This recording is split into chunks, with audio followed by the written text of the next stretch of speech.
Hey everybody, Privacy Smurf here from Zenalytics Trading with your Fear and Greed update to keep you one step ahead of the retail market. Today we have the update ending for the week Friday, January 5th, 2024. So Bitcoin sentiment is up slightly, 1 point to 61 this week. And interestingly, there was a new price high on Tuesday. Prices got up to about 46K. And the interesting part here is that sentiment didn't really increase all that much. Suggests that there's a bit more rationality in the market right now. Perhaps people think that the ETF approvals will be like a sell the news event. And this kind of makes a contrarian case to me that actually supports the idea of a bullish breakout being sustained. Retail sentiment in the S&P fell down pretty significantly to 60.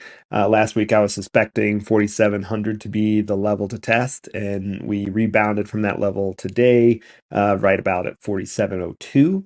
Not being at the midline for sentiment means there's still some bullish sentiment remaining, and there could be further down to go. I'm sort of eyeballing the 4,600 level for a test of the midline of sentiment. The dollar index this week rallied along with sentiment. It moved up from 34 to 52 this week.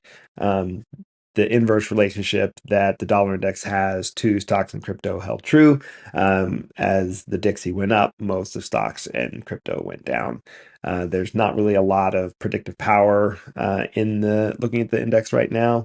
If the index stays above the midline, we'll likely see a continued decline in stocks and crypto. And if the index falls below the midline, then you'll probably see a rally coming in stocks and crypto. One thing to note that is if the index continues its move up here this next week, it's moving at a rate that would probably put it up to the greed zone by the end of the week. Feelings around gold continue to fluctuate wildly. We're down from 75 this week to 63. Prices are continuing to consolidate between a pretty tight range as well. I'm sort of watching the breaks at 2100 and 2000 for the sentiment flips.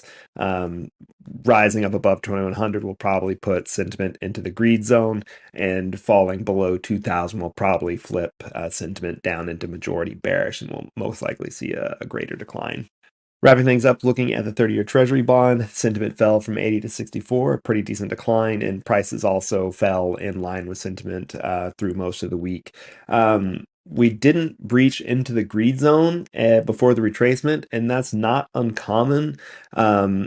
Although what it may suggest to me is that we get a pullback somewhere maybe around like the 117 level or something like that, and a secondary rally, and this rally will breach above the highs at like 126, and that would push things back up into the greed zone, and then we'll see a significant decline after that. Just a reminder, sentiment is great as an indicator, but it's really best utilized with some objective form of technical analysis to generate a signal to act on sentiment readings. If you like this analysis and want to help keep your emotions in check, pop into the Discord. I update sentiment there daily, and I have a bunch of extra tools and analysis that can elevate your trading game. Link is in the description, and I'll see you next week.